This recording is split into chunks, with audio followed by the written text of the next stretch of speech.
بسم الله الرحمن الرحيم. السلام عليكم ورحمة الله وبركاته. إن الحمد لله نحمده ونستعينه ونستهديه ونستغفره ونعوذ بالله من شرور أنفسنا ومن سيئات أعمالنا. من يهد الله فلا مضل له ومن يضلل فلا هادي له. أشهد أن لا إله إلا الله وحده لا شريك له وأشهد أن محمدا عبده ورسوله. ونصلي ونسلم على سيد النبي الكريم وعلى آله وصحبه ومن دعا بدعوته إلى يوم الدين. أما بعد، أيها المؤمنون اتقوا الله، أوصيكم وإياي بتقوى الله، فقد فاز المتقون. Muslimin dan muslimat, mudah-mudahan dirahmati Allah Subhanahu wa taala. Di dalam sebuah hadis an Abdullah bin Mas'ud radhiyallahu anhu qala la'anallahu al-washimatil wal mustawshimati wal namisati wal mutanammisat wal mutafallijati lil husni al mughayyirati khalqallah. Qal fabalagha dhalika imra'atan min bani Asad yuqalu laha Ummu Ya'qub wa kanat taqra'ul Qur'an فأتته فقالت ما حديث بلغني عنك أنك لعنت الواشمات والمستوشمات والمتنمصات والمتفلجات للحسن المغيرات خلق الله. فقال عبد الله وما لي لا ألعن من لعن رسول الله صلى الله عليه وسلم وهو في كتاب الله. فقالت المرأة لقد قرأت ما بين لوحي المصحف فما وجدته. فقال لئن كنت قرأتيه لقد وجدتيه. قال الله عز وجل وما آتاكم الرسول فخذوه وما نهاكم عنه فانتهوا.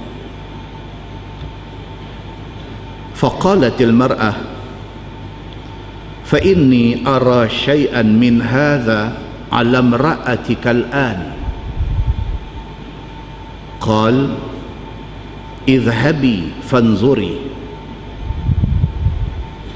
قال فدخلت على امرأة عبد الله فلم ترى شيئا فجاءت إليه فقالت ما رأيت شيئا.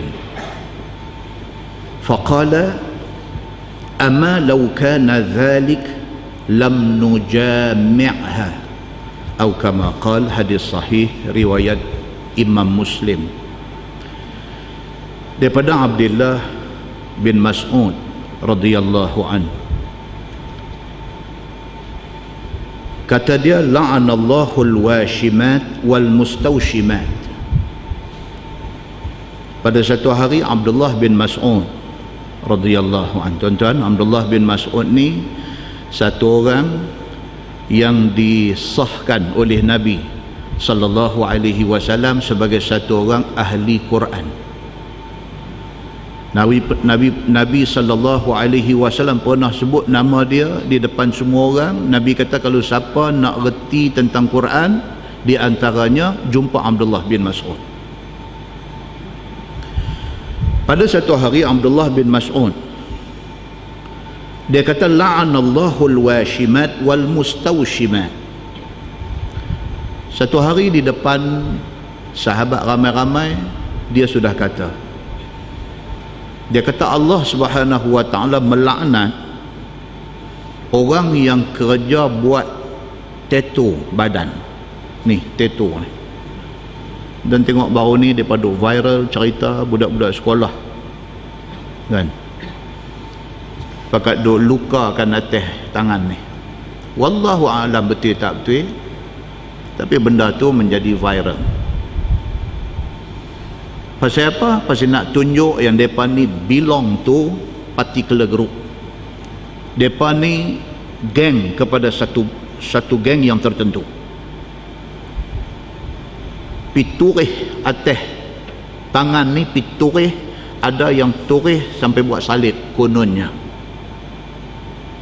Jadi kalau siapa tak buat, bukan geng. Benda ni tersebar sampai ke peringkat sekolah rendah. Hang pasal apa tak tanya ni, bagi kelok kulit ni pasal apa? Hang bukan geng kami. Kalau nak masuk geng kami, kena buat macam tu. Kalau betul, amat malang. Satu perkembangan yang tak sihat yang berlaku di kalangan budak-budak sekolah yang tak reti, tak cukup cerdik lagi, sudah terlibat dan terjebak dalam benda-benda yang tak sihat macam ni. Hadis ni bukan nak cerita yang tu. Hadis ni nak cerita kata tentang orang yang buat tattoo. Kalau dalam masyarakat gangster, lagi banyak dia tattoo badan dia. Tattoo ni buat lambang di kulit ni. Dia pakai besi panas, dia cucuk besi panas, dia buat gambar perempuan, dia buat gambar harimau di kepala bau dia, dia buat gambar ulang seluk di perut dia, kepala naik sampai duduk di bawah dagu. Benda tu dia panggil tattoo. Rupa-rupanya 1400 tahun dulu Nabi SAW surah abang, Nabi kata la'anallahu al-washimat wal mustawshimat. Allah Subhanahu wa ta'ala laknat orang yang cari makan duk buat tattoo di badan orang, dan Allah laknat orang yang minta badan dia di tattoo. Wan namisat wal mutanammisat, dan Allah Subhanahu wa ta'ala melaknat orang-orang perempuan yang cabut bulu kening dan juga yang minta dicabut. Orang perempuan buka salon kecantikan, duk tolong bagi khidmat dekat orang-orang perempuan lain yang mai yang nak minta buat kening bagi melentik. Allah bagi dekat dia bulu kening lebat elok, pergi cabut jadi sebaris macam nak main wayang Cina. Kawan yang kerja cari makan pergi duk cabut bulu kening pun Allah laknat. Kawan yang pergi tahan muka suruh orang cabut bulu kening pun Allah laknat. Wal mutafallijat lil husni, dan Allah Subhanahu wa ta'ala melaknat orang yang pergi buat gigi nak bagi nampak cantik. Dia pergi grind gigi dia, dia pergi asah gigi dia, dia pergi al-mughayyirati khalqallah. Sebab Allah laknat ni kerana mereka ni nak mengubah ciptaan Allah. Allah dah bagi bulu kening lebat, dia pergi ubah, dia buat bagi jadi halus. Allah dah bagi dekat dia hidung cantik dah, besar elok, nak menyawa elok, dia pergi operate, buat bagi jadi sempit, bagi jadi tinggi. Tuan-tuan, hari ni doktor yang duduk dalam bidang ni, bidang yang duk buat operation untuk kecantikan ni, dia panggil cosmetic surgery. Buat duit. Macam mana doktor cardiac surgeon yang duk bedah, duk buat bypass coronary, duk buat open heart surgery, buat duit. Macam itulah doktor yang boleh pergi duk ubah bagi jadi cantik muka orang ni, buat duit. Satu orang Allah bagi kat dia hidung, dia tengok cermin dia tak puas hati. Dia kata nampak hidung ni besar, tak sesuai dengan muka dia. Dia kata Tuhan buat tu tak sesuai untuk dia. Dia pergi cari satu doktor, buka katalog. Nak lagu mana, nak kembang tang mana, nak bagi naik tang mana, apa-apa, semua pilih, sign, buat satu kontrak, sign, saya dengan ini setuju untuk nak pilih ni, katalog nombor berapa ni, okey, cas dia RM30,000, bayar, masuk operation, keluar hidung satu macam. Orang yang buat kerja macam ni, dia panggil orang yang mengubah ciptaan Allah Subhanahu wa ta'ala. Kebenaran untuk pergi buat operation ni hanyalah bagi kes dilahirkan cacat. Ada budak beranak keluar mai, bibir mulut rabit sampai dalam lubang hidung, rabit. Dia pergi buat operation dekat cosmetic surgery. Surgeon yang duk buat pembedahan kosmetik ni pergi buat balik, bagi bibir mulut dia cantum elok, bagi itu tidak salah. Kerana keadaan dia beranak mai menyukarkan banyak benda bagi dia. Itu kecacatan. Dia lahir mai cacat. Maka dia pergi buat untuk nak bagi nampak elok, itu tidak salah. Tapi kalau Allah dah bagi elok dah, saja pergi operate nak bagi dagu runcin, buat operation daripada dagu lebar 4 segi ni, buat bagi jadi runcin elok tu, tak mahal. Dia kata I buat 8,000 je. Tak pasal-pasal pergi operate nak bagi pipi Gameboy, pipi ni berasa macam tak cukup naik, pergi operate buat bagi naik sikit, bagi Gameboy sikit. Benda ni semua 1400 tahun dulu Nabi SAW bagi tahu, siapa buat kerja-kerja macam ni, Allah Subhanahu wa ta'ala laknat depa.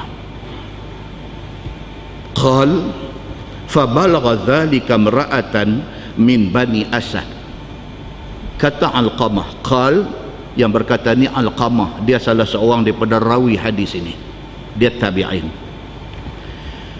Dia kata cerita Abdullah bin Mas'ud habaq hadis ni sampai ke telinga satu orang perempuan daripada Bani Asad.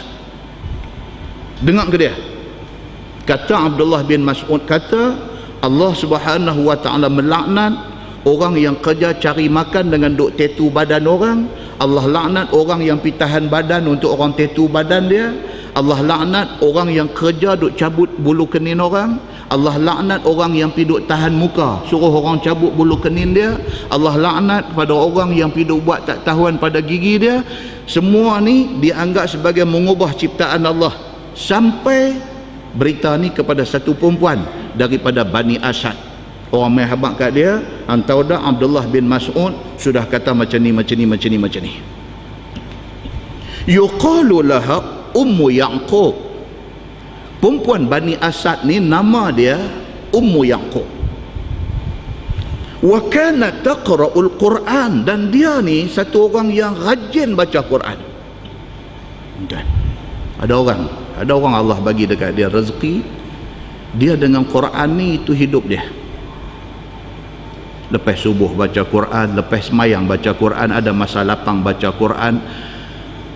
Benda tu jadi edik, jadi satu ketagihan kepada dia. Daripada dulu dia duk khatam Quran setahun sekali, lepas tu dia khatam Quran 6 bulan sekali, lepas tu dia boleh khatam Quran 3 bulan sekali, lepas tu dia duk khatam Quran sebulan sekali. Dan dia maintain tiap-tiap bulan dia mesti khatam Quran. Dia dah jadi satu lazat pada dia. Yang kata Ummu Ya'qub ni, wa kanat taqra'ul Quran, dia ni satu orang yang suka baca Quran. Satu perempuan yang dengan Quran ini adalah satu, dalam hidup dia Quran ni tak boleh berpisah. Fa'atathu, bila dengar benda ni, orang habaq dekat dia, kata Ibnu Mas'ud sudah kata tadi ni, dia pergi cari Ibnu Mas'ud. Faqalat ma hadithun balagani ank. Bila jumpa Abdullah bin Mas'ud, dia kata dekat Ibnu Mas'ud, dia kata sampai kepada aku satu berita, kata hang sudah kata macam ni. Orang bagi tahu dekat aku, kata hang pi habaq, kata siapa cari makan duk tattoo badan orang, siapa yang pi duk tahan badan suruh orang tattoo badan dia, siapa yang cari makan duk cabut bulu kening orang, siapa yang pi duk suruh orang cabut bulu kening dia, ni semua Allah Subhanahu wa taala laknat. Betul tak betul? Dia kata benda ni hang kata. Yang ni dia panggil apa? Tabayyun. Dia panggil tabayyun. Bila dia dengar satu berita kata orang ni kata, dia nak pi confirm benda tu, betul ke hang kata? Pasal Abdullah bin Mas'ud ni bukan calang-calang orang. Dia bukan sahaja sahabat Nabi, tapi dia salah seorang sahabat Nabi yang di-endorse, yang disahkan oleh Nabi sebagai ahli Quran. Maka dia pergi tanya Abdullah bin Mas'ud. Dia kata, annaka la'antal washimat wal mustawshimat. Dia kata orang bagi tahu dekat aku, kata hang melaknat orang-orang yang tattoo badan dan orang yang minta di tattoo. Betul tak betul? Wal mutanammisat wal mutafallijat lil husni. Orang habaq dekat aku kata hang melaknat orang yang buat tiga benda tadi. Betul tak betul? Al mughayyirati khalqallah. Hampir habaq dekat orang kata siapa buat macam tu dia dianggap sebagai mengubah ciptaan Allah. Betul tak betul? Faqala Abdullah, kata Abdullah bin Mas'ud, wa mali la al'anu man la'ana Rasulullah sallallahu alaihi wasallam. Abdullah bin Mas'ud jawab dengan beraninya. Dia kata, mana mungkin saya tidak melaknat orang yang dilaknat oleh Nabi sallallahu alaihi wasallam.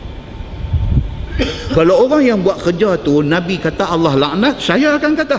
Pasal apa? Pasal Nabi laknat orang yang macam tu. Pasal Allah laknat orang yang buat kerja itu. Maka saya kata apa yang Nabi kata. Muslimin dan muslimat yang dirahmati Allah sekalian. Wa huwa fi kitabillah. Abdullah bin Mas'ud kata hang kena ingat benda ni ada dalam Quran. Dia kata benda ni ada dalam Quran. Faqalatil mar'ah, perempuan ni bila dengar Abdullah bin Mas'ud kata benda ni ada dalam Quran, terus dia kata laqad qara'tu ma baina lawhail mushaf. Dia kata dekat Abdullah bin Mas'ud, dia kata tuan jangan cakap macam tu, sebab saya sudah baca Quran daripada kulit ke kulit. Saya tak jumpa ayat ni. Nampak? Saya tadi awal tadi dia habaq apa? Dia kata perempuan ni dia ahli Quran. Dia rapat dengan Quran. Dia selalu baca Quran. Dia orang Arab. Orang Arab baca Quran macam kita duk baca kitab Bahrul Mazi. Dia baca dia faham, dia baca dia faham. Dia hafal ke dia tak hafal itu soal lain, tapi dia dah baca. Dia kata daripada kulit ke kulit, dia tak pernah jumpa satu ayat pun yang cerita kata Allah laknat orang-orang yang buat tadi. Aku tak jumpa ayat tu. Dia kata baik-baik sikit. Dia kata dekat Abdullah bin Mas'ud, dia kata aku dah baca ma baina lauhai, dua kulit. Aku dah baca semua Quran ni daripada kulit depan ke kulit belakang. Fama wajadtuh, aku tak jumpa pun ayat yang kata Allah laknat orang yang buat kerja tattoo, orang yang minta badan dia di tattoo. Aku tak jumpa pun ayat yang kata Allah laknat orang yang kerja cabut bulu kening dan orang yang minta dicabut bulu kening. Aku tak pernah jumpa ayat tu. Faqala, kata Abdullah bin Mas'ud, dia kata la in kunti qara'tihi laqad wajadtihi. Abdullah bin Mas'ud kata kalau hang baca betul-betul tentu hang jumpa. Kalau hang betul-betul baca, maksudnya baca dan faham. Kalau hang betul-betul baca, kalau hang betul-betul faham Quran, tentu hang jumpa. Qala Allah azza wa jal, bukankah Allah Subhanahu wa taala ada berfirman dalam Quran, wa ma ataakumur rasulu fakhudhuhu wa ma nahakum anhu fantahu. Bukankah Allah ada sebut dalam Quran apa juga benda yang Nabi bawa mai habaq dekat kita, hampa kena ambil, hampa kena pakai. Dan apa juga benda yang Nabi larang kita daripada buat, hampa kena tinggal. Bukankah ayat tu ada dalam Quran surah Al-Hashr ayat 7? Bukankah sudah ada benda tu dalam Al-Quran? ayat yang menceritakan tentang benda tu. Ayat 59 ke apa? Bukankah Quran sudah sebut benda ni? Dan tadi hak aku habang, tadi hak Nabi habang. Dan Allah sudah kata, wa ma atakumur rasulu fakhudhuhu. Apa juga yang Nabi mai habang, hampa kena ambil pakai. Lah ni yang kata Allah melaknat orang yang kerja buat tattoo, Allah laknat orang yang minta tattoo badan, Allah melaknat orang yang kerja cabut bulu kening, dan Allah melaknat orang yang minta bulu kening dia dicabut. Benda ni Nabi habang. Bukankah Quran kata apa juga benda yang Nabi habang hampa kena pakai? Jadi bukankah benda yang aku habang tu ada dalam Quran? Pasal apa? Pasal Nabi habang. Quran suruh ikut Nabi. Muslimin dan muslimat yang dirahmati Allah sekalian. Faqalatil mar'ah, perempuan ni pada mulanya dia tak berhati. Ada tuan orang hak jenis macam ni, jenis bertengkar nak menang. Walaupun dia dah tak boleh berhujah, tak mengaku kalah. Pasal apa? Pasal dia duk bertengkar, ataupun dia duk berbahas, ataupun dia duk berdebat. Bukan dia nak cari kebenaran, tapi dia nak menang. Bila dalam debat itu dia dah tak boleh jawab dah, dia tak mau juga terima. Pasal apa? Pasal dia nak menang, bukan dia nak kebenaran. Tapi perempuan ni dia tak teruk macam tu. Tapi pada peringkat awalnya, apabila Abdullah bin Mas'ud berhujah dengan dia, nampak Abdullah bin Mas'ud macam nak menang, nampak macam dia ni nak kalah. Dia kata dekat Abdullah bin Mas'ud, dia kata, fa inni ara syai'an min hadha alam ra'atikal an. Dia pergi masuk belakang tepi, dia kata dekat Abdullah bin Mas'ud, dia kata, hang baik-baik sikit, apa yang hang duk bercakap ni bini hang pun buat. Baik, dia dah tak boleh berhujah, dia attack peribadi. Nampak tuan? Dia dah tak boleh berhujah dah. Tadi dia duk kata apa yang hang kata ni tak ada dalam Quran. Bila Abdullah bin Mas'ud berhujah balik dengan dia, dia dah tersangkut, tak boleh nak jawab. Dia pikul lain pula. Dia kata dekat Ibni Mas'ud, dia kata, hang baik-baik sikit. Dia kata, bini hang duk buat benda ni. Seolah-olah macam dia nak kata isteri Ibni Mas'ud ni cabut bulu kening. Seolah-olah macam dia nak kata lagu tu. Qal, kata Ibnu Mas'ud, izhabi fanzuri. Dia terus kata kat perempuan ni, lah juga pi rumah aku, tengok bini aku. Dia kata, hang nak kata bini aku ni apa? Buat benda yang Allah laknat. Okey, dia kata, lah juga. Tak usah tunggu esok, tak usah tunggu minggu depan. Takut saya lagi hampilah ni. Hampilah ni, izhabi fanzuri. Pila, pi tengok bini aku lah ni di rumah. Kalau ada bini aku buat macam yang hang kata tadi, mai habaq. Beraninya Ibni Mas'ud ni sampai macam tu. Qal, kata rawi hadis ni, fadakhalat alam ra'ati Abdillah. Ni yang kata Ummu Yaqub tadi ni. Dia pi. Weh, berani dia ni. Dia pi rumah Ibn Mas'ud. Dia sampai, dia bagi salam, dia masuk, dia tengok bini Abdullah bin Mas'ud ni. Dia nak buktikan apa hak dia kata tu betul. Fadakhalat alam ra'ati Abdillah bin Mas'ud. Dia pergi rumah, masuk, tengok isteri Abdullah bin Mas'ud. Falam tara syai'an. Dia tak dapat apa benda yang dia cari. Dia pergi tengok bini bin Mas'ud ni, Masya Allah, satu orang rupa bini seorang ulama. Kan tu takut tuan-tuan jadi ustaz ni. Lepas tengok, cakap cengih bini gua mana wah. Bah, gedebuk kata jeremuh sekali, tengok tu dia bibir mulut bagai delima merkah, bawah kala lain, atas kala lain. Dia duduk macam tu. Wah, tengok buat tanya, bini ustaz ya? Pergi dia kata. Pasal apa? Pasal depan ni semua kadang dia boleh bagi masalah kepada suami dia. Abdullah bin Mas'ud bila jadi macam ni, dia kata, izhabi fanzuri, pi rumah aku lah, pi tengok bini aku lah ni. Kalau apa yang hang kata ada, mai habaq. Dia berani macam tu. Dan perempuan ni pun berani, dia pi. Bila dia sampai di sana, falam tara syai'an. Benda hak dia cari tak ada pada isteri Abdullah bin Mas'ud. Faja'at ilai. Tang ni bagus dia. Dia patah balik mai dekat Ibn Mas'ud. Faqalat, dia kata, ma ra'aitu syai'an. Okey, dia kata, saya surrender. Isteri hang okey, tak ada buat benda pelik-pelik. Okey, dia kata. Faqala, kata Ibn Mas'ud, dia pula buka dada balik. Tuan-tuan tengok gambar P. Ramli, nujum 4 belalang. Bila duk suruh teka apa semua, teka panggil belalang-belalang. Betul belalang duk dalam tapak tangan. Dan P. Ramli buka dada. Kuat balik dia.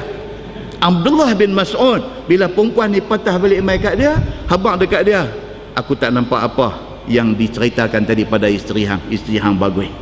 Faqala Ibnu Mas'ud, kata dia, dan dia pun jadi kuat, dia kata, ama law kana dhalik lam nujami'ha. Dia kata, kalau bini aku ada buat benda-benda yang Allah laknat ni, aku tidak akan bersama dengan dia. Kalau bini aku ada buat benda yang Nabi larang, yang Nabi kata Allah laknat kalau buat, kalau bini aku cabut bulu kening, aku tidak akan bersama dengan dia. Muslimin dan muslimat yang dirahmati Allah sekalian. Tuan-tuan, dalam surah At-Taghabun ayat 14, Tuhan kata apa? A'udzubillahi minasyaitonirrajim. Ya ayyuhallazina amanu inna min azwajikum wa auladikum aduwan lakum fahdharuhum wa in ta'fu wa tasfahu wa taghfiru fa innallaha ghafurur rahim. Sadaqallahul azim. Tuhan kata, wahai orang-orang yang beriman, sesungguhnya kadang-kadang ada di kalangan isteri-isteri kamu ataupun anak-anak kamu, mereka jadi aduan lakum, mereka jadi musuh kamu. Dalam tafsir cerita, apa maksud yang kata isteri dengan anak jadi musuh kepada suami, kepada bapa ni? Apa maksud dia? Maksudnya mereka menjadi punca kepada suami, kepada bapa kena fitnah.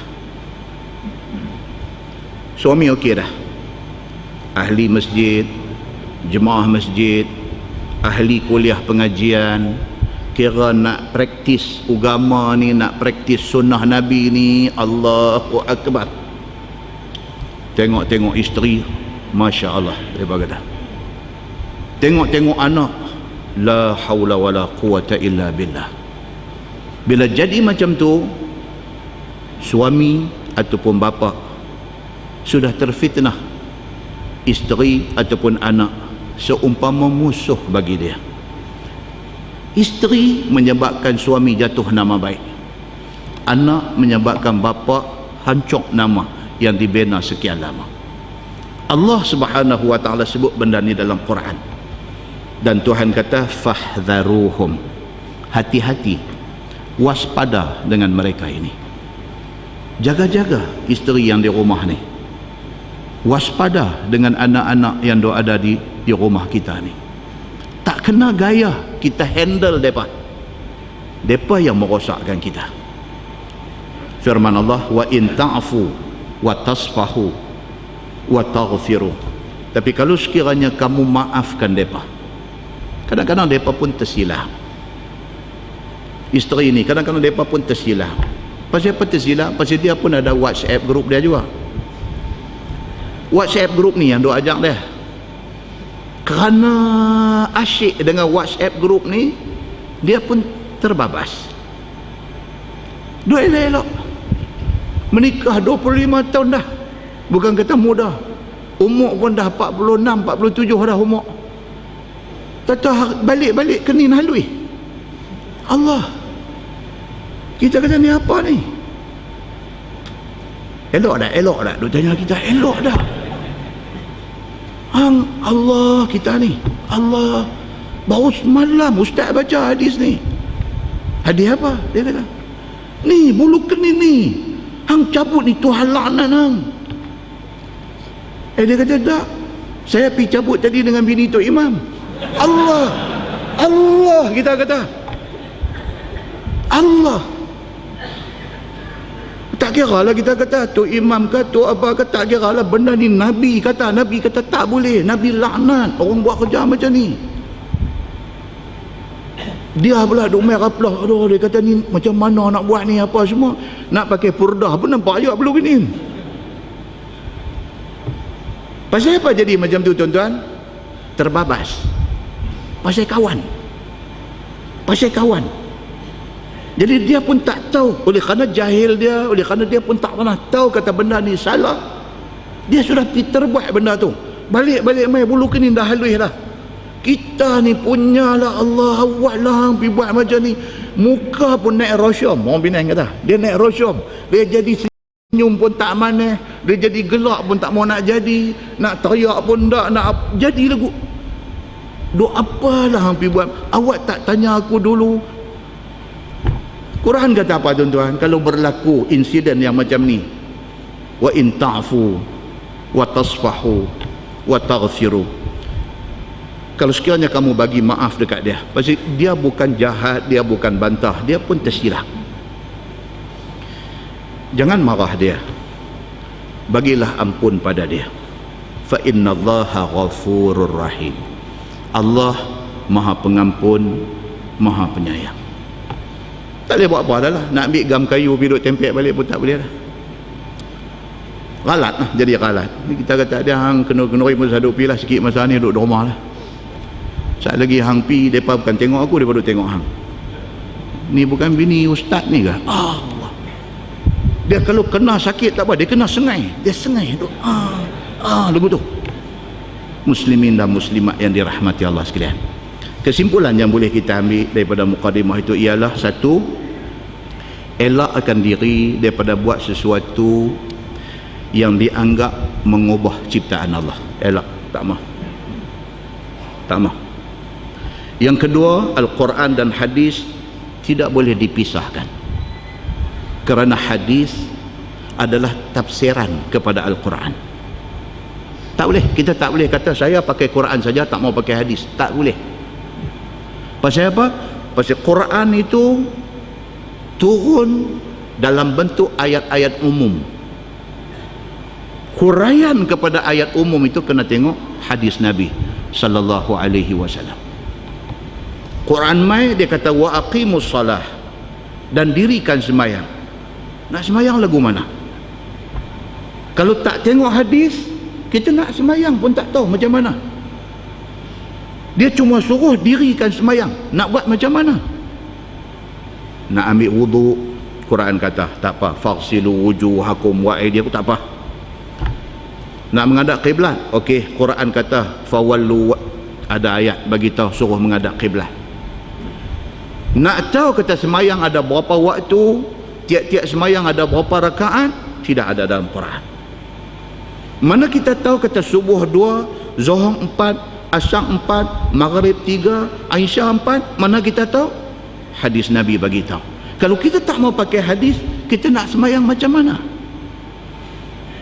Pengajaran yang kedua, Al-Quran dan hadis tidak boleh dipisahkan, kerana hadis adalah tafsiran kepada ayat-ayat Al-Quran.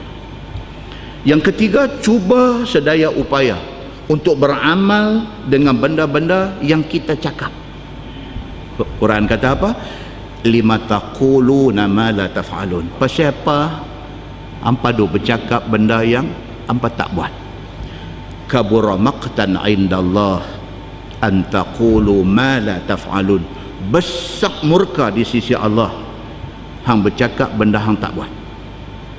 Kita cakap banyak, cuba sedaya upaya buat benda kita cakap. Yang keempat, dalam hidup kita biarlah kita jujur. Dalam hidup biarlah kita jujur. Macam perempuan tadi, bila sampai dekat dia berita kata Abdullah bin Mas'ud habaq macam ni, dia terus pergi jumpa. Dia nak sahkan kata ini memang Abdullah bin Mas'ud kata. Bila Abdullah bin Mas'ud mengaku kata dia kata, Abdullah bin Mas'ud kata pula benda ni ada dalam Quran. Dia kata Quran aku tahu, aku hari-hari duk baca Quran.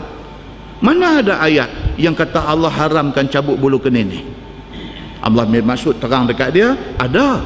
Bawa mai ayat yang kata kena dengar apa Nabi kata. Dia challenge Abdullah bin Mas'ud. Dia kata bini hang macam mana? Hang baik-baik sikit, takut bini hang pergi buat benda yang Tuhan larang. Abdullah bin Mas'ud kata, tak apa, pergi rumah saya lah ni, pergi tengok bini saya macam mana.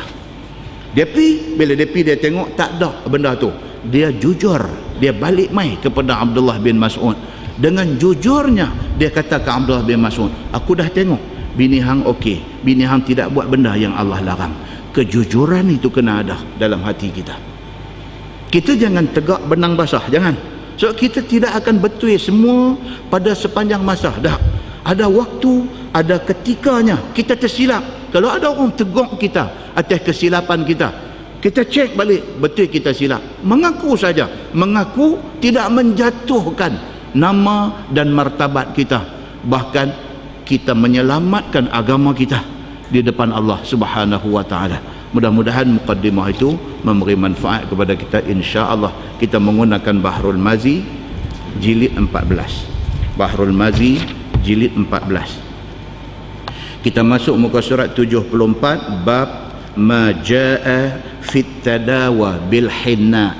Itu bab yang datang pada menyatakan berubat menggunakan inai. Guna inai untuk buat ubat. Ketahuilah saudaraku, berubat dengan inai itu ada bagus bagi seumpama penyakit-penyakit kulit. Kerana bekerja, yang penyakit kulit itu berlaku kerana bekerja ataupun kerana sakit jantung ataupun dengan sebab kudis-kudis dan sebagainya. Tuan-tuan, kadang-kadang penyakit ni dia mai kat kita, bukan itu penyakit, tapi dia simptom kepada penyakit lain. Faham? Kadang-kadang kita kena satu penyakit, kita kata kena satu penyakit kita, kulit kita jadi kering. Kita kena satu penyakit, kuku kita ni dia jadi berombak. Kuku kita ni dia tak rata elok, dia jadi berombak-ombak. Kita duk kata itu penyakit. No, itu bukan penyakit. Itu simptom kepada penyakit lain. Pasal apa kuku jadi lagu tu? Cek. Rupanya pasal sakit jantung. Allah Subhanahu wa taala Tuhan Maha Kaya. Satu penyakit dia bagi kat kita, dia bagi simptom. Simptom ni maksud tanda-tanda, alamat-alamat orang sakit tu. Tengok satu orang, kita jumpa dia bulan lepas, badan tu dia shendo. Shendo ni lah kata sado. Badan tu dia last year, tahun lepas jumpa. Tentu jumpa dia kemarin, kurus kecut. Kita kata dia ni, awak ni pasal apa badan nampak seroh sangat ni? Dia kata, tak tahu, selera korang lah ni. Dia kata, no, badan dia jadi kecut bukan pasal selera korang, pasal dia kencing manis. Kencing manis tu diberi tanda dalam bentuk badan tiba-tiba seroh. Seroh tu bukan penyakit, itu simptom, itu tanda kepada satu penyakit lain. Penyakit sebenar dia apa dia? Kencing manis. Dia tak tahu. Pasal apa dia tak tahu? Pasal dia tak pernah pergi cek. Sekali kena aja, cek tengok bacaan dia 28. Dia kata patutlah, dia kata mata duk kelabu tu yang lama tak pergi mengaji masjid tu, dia kata. Dia mai ikut tu. Tu yang lama tak pergi tu, dia kata pasal apa? Nak buat kereta malam tak boleh. Dia kata tengok tak puas. Dia kata mata jadi kelabu, tengok tak puas tu pasal apa? Itu simptom, itu tanda-tanda dia ada kencing manis. Tuhan bagi 2-3 macam tanda nak habaq kita ada penyakit, tapi kita tak ambil peduli dengan tanda-tanda tu. Sedangkan Allah Subhanahu wa taala, Tuhan cukup sayang kat kita, dia bagi tanda supaya kita pergi berubat, jangan sampai benda ni melarat. So Syekh Idris Al-Marbawi ni habaq kat kita apa? Dia kata ada orang kena penyakit kulit. Oh tuan-tuan, penyakit kulit, tuan-tuan masuk dalam Google, tuan-tuan type penyakit kulit. Tuan-tuan pergi dekat image, dekat gambar, tuan-tuan tengok 1001 macam penyakit kulit ada dalam dunia ni. 1001 macam penyakit kulit. Nama ni sampai tak tahu sebut. Eczema, cirrhosis, ni nama ni. Nama ni semua dia balik kepada apa? Sakit kulit. Hak dia jadi bulat-bulat di badan ni, dia jadi di tempat di celah ketiak, di kaki dia naik bulat-bulat macam lagu nak korap tak korap, dia merebak, dia Allahu akbar tuan-tuan. Bab sakit kulit ni saja satu doktor pakar jaga. Dia panggil dermatologist. Pakar sakit kulit ni dermatologist. Dan penyakit kulit ni ada yang curable, dia kata yang boleh berubat, ada yang tak boleh berubat. Dia kena daripada umur berapa bawa mati, ada. Malam ni Syekh Idris Al-Marbawi nak abang kat kita. Ni yang kata hadis ni tuan-tuan, bila kita baca, kita jangan duk ingat kata ni pengajian orang tua-tua pondok. Kita jangan rasa macam ilmu agama ni ilmu kira tak sesuai dengan perkembangan zaman. Jangan. Pasal apa kita rasa lagu tu? Pasal jahil kita tentang agama. Bila kita baca, baru kita tahu rupanya Nabi SAW dia doktor kepada segala doktor. Nabi SAW ni dia tabib kepada segala tabib yang ada dalam dunia. Bahkan Nabi SAW ini cara rawatan yang Nabi buat diajak oleh Allah Subhanahu wa ta'ala. Muslimin dan muslimat yang dirahmati Allah sekalian. So dia kata apa? Dia kata berlaku penyakit kulit ni yang kerana jadi sakit kulit ni kerana bekerja ataupun kerana dia ada sakit jantung ataupun sebagainya. Dan Nabi SAW ada menyuruh perbuat bagi dirinya sendiri. Nabi sendiri pernah kena sakit ni dan Nabi suruh orang buat rawatan tertentu kepada dia. Cuba tengok apa dia. Seperti yang tersebut dalam hadis yang dikeluarkan oleh Imam At-Tirmizi. Kata dia an Salma wa kanat takhdumun nabiyya sallallahu alaihi wasallam qalat ma kana yakunu bi Rasulillah sallallahu alaihi wasallam qarhah wala nakbah illa amarani Rasulullah sallallahu alaihi wasallam an adha'a 'alaiha al-hina. Itu hadis dia.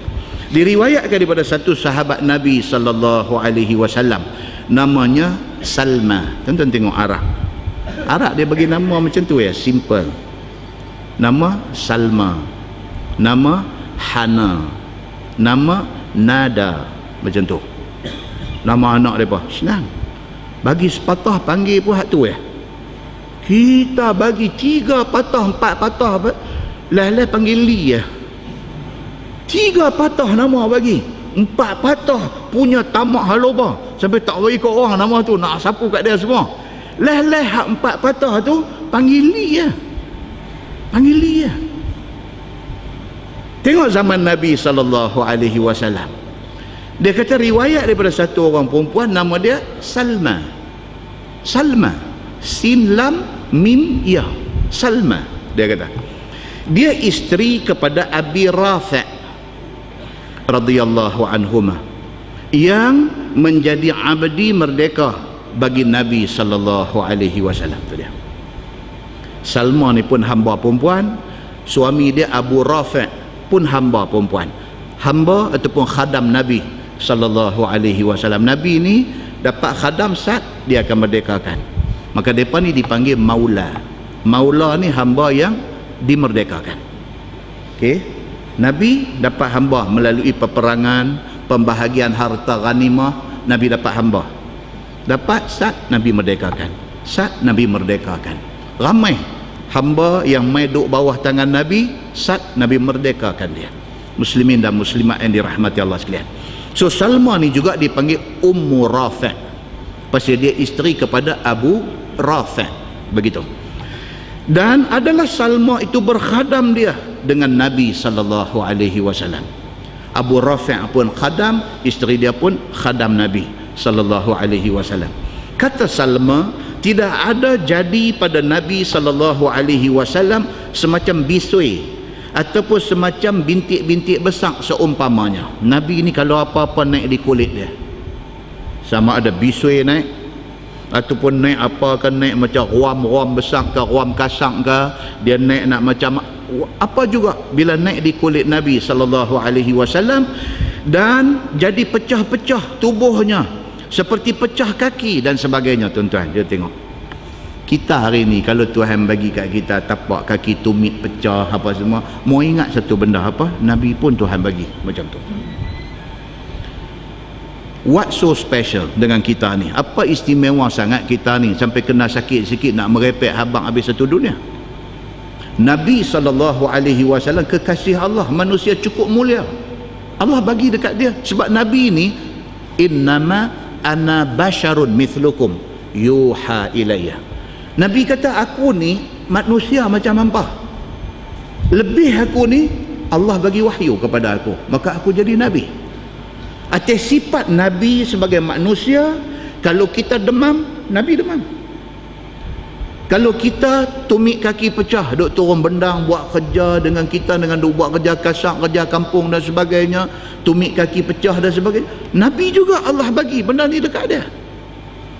Apa special kita sampai kita tak mau terima apa penyakit pun, sehingga kan Allah bagi penyakit kita sampai nak marah-marah Allah. Pasal apa? Sedangkan Nabi SAW kekasih Allah, Allah bagi Nabi sakit, Allah bagi benda-benda yang macam ni dekat Nabi. So kata Salma, khadam perempuan Nabi SAW, dia kata apabila Nabi kena apa-apa, jadi bisui ke, pecah-pecah di tapak kaki, di tumit dan sebagainya, dia kata melainkan disuruh akan daku oleh Nabi SAW bahawa aku tempek atasnya inai. Nabi jadikan inai ni sebagai ubat kepada sakit kulit. Bila Nabi kena kulit jadi apa macam manakah, dia panggil Salma. Dia kata, Salma, pergi ambil ni daun inai ni, tumbuk buat bagi basah, mai tempek di tempat sakit. Maka dengan hadis ini menjadi dalil bahawa inai itu ubat. Pasal apa? Pasal Nabi SAW menggunakan inai untuk ubat sakit kulit.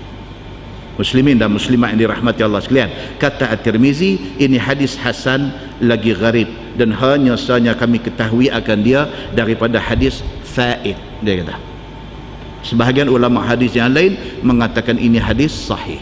Dia kata. Baik, tajuk baru. Tuan-tuan, kalau kita nak detailkan tentang inai lah, saya dah sebut dalam kuliah bulan lepas tentang inai. Dia ada banyak lagi hadis lain. Di antaranya hadis daripada Abi Dzar radhiyallahu anhu. Kata dia, qala Rasulullah sallallahu alaihi wasallam, inna ahsana ma ghayyartum bihi syai' al-hina wal katam, atau kama qala, hadis sahih riwayat Ibnu Majah. Abu Dzar radhiyallahu anhu, dia kata Nabi sallallahu alaihi wasallam bersabda, Nabi kata sebaik-baik barang yang boleh digunakan untuk nak tukar kala uban ialah al-hanna, inai, wal katam. Dia kata dan sejenis tumbuh-tumbuhan, dia panggil katam. Katam jangan baca ketum, baca ketum habis kap tamim tu jangan baca katum pula, katam, sejenis tumbuh-tumbuhan. Nabi kata kalau siapa dia tak syok dengan rambut putih ni, dia tak syok, dia boleh tukar putih itu dengan inai, dan Nabi kata itulah sebaik-baik kalau nak digunakan untuk tukar kala uban, Nabi kata. Dan hadis itu hadis sahih. Dalam sebuah hadis lain dia kata, an Uthman bin Abdullah bin Mawhab radhiyallahu anhu qala, dakhaltu ala ummi Salamah fa akhrajat ilaina sya'ran min sya'rin nabi sallallahu alaihi wasallam makhduban, atau kama qala, hadis sahih riwayat Al-Bukhari. Hak ni hak saya gazet bulan lepas daripada Uthman bin Abdullah bin Mawhab. Dia kata satu hari aku pergi ziarah Ummu Salamah. Ummu Salamah siapa tuan-tuan? Asalnya isteri kepada Abu Salamah. Bila suami dia meninggal, pada hari Abu Salamah meninggal, Ummu Salamah mula sekali habaq dekat Nabi. Nabi mai ziarah Abu Salamah yang baru meninggal ni. Nabi doa, Nabi minta supaya Allahumma ghafir li Abi Salamah, ya Allah ampunkanlah dosa Abu Salamah ni. minta, dan Nabi minta supaya digantikan kepada isteri dia yang tinggal ni, kepada Ummu Salamah ni, orang yang lebih baik daripada Abu Salamah. Bila Nabi doa macam tu, Ummu Salamah dengar, dia kata dekat Nabi, dia kata, ya Rasulullah, tak akan ada siapa pun lebih baik daripada Abu Salamah suami aku, tak akan ada, dia kata. Nabi tak kata apa. Tak lama lepas itu Allah turun perintah minta Nabi pipinang Ummu Salamah. Ummu Salamah kemudian menjadi Ummul Mukminin, menjadi isteri Nabi sallallahu alaihi wasallam. Menjadi kebiasaan isteri-isteri Nabi ini diziarahi oleh sahabat-sahabat dan tabi'in selepas wafat Nabi. Menziarah. Pasal apa? Pasal isteri Nabi ini duduk pada kedudukan ummahatul mukminin. Mereka jadi mak kepada semua orang yang beriman. Isteri Nabi ini siapa pun tak boleh menikah dengan mereka, pasal mereka menjadi ibu kepada semua orang yang beriman. Walaupun Aisyah masih muda ketika Nabi wafat, tak ada siapa boleh pergi masuk meminang Aisyah, kerana dengan kahwinnya Aisyah dengan Nabi, dia sudah jadi mak kepada semua orang yang beriman. Menjadi kebiasaan sahabat dan tabi'in selepas wafat Nabi pergi ziarah. Hadis yang kita baca ni, Osman bin Abdullah bin Mauhab, dia ni tabi'in, dia bukan sahabat Nabi, dia tabi'in, dia wafat tahun 160 Hijrah. Dia pergi ziarah Ummu Salamah ni. Bila dia sampai di rumah Ummu Salamah, dia duduk di situ, fa akhrajat ilaina sya'ran min sya'rin Nabi sallallahu alaihi wasallam makhduban. Kata Osman bin Abdullah bin Mauhab ni, dia kata bila dia sampai duduk bersembang, Ummu Salamah kata duduk sat, dia masuk pergi dalam bilik, keluar mai bawa keluar rambut Nabi sallallahu alaihi wasallam. Tuan-tuan, tak ada apa dah nak boleh buat kenangan dengan Nabi sallallahu alaihi wasallam. Kan zaman kita lah, kalau suami mati, kalau isteri mati, ada lagi gambar boleh duk tengok. Boleh lagi duk tengok balik ni daripada awal menikah dulu lagu mana, ada gambar walaupun kelabu, boleh duk tengok lagi. Ni masa menikah dulu ni, ya Allahu Akbar, ada gerek aja satu masa menikah dulu ni, Masya Allah, ada Honda 50. Itu yang sebiji masa menikah dulu.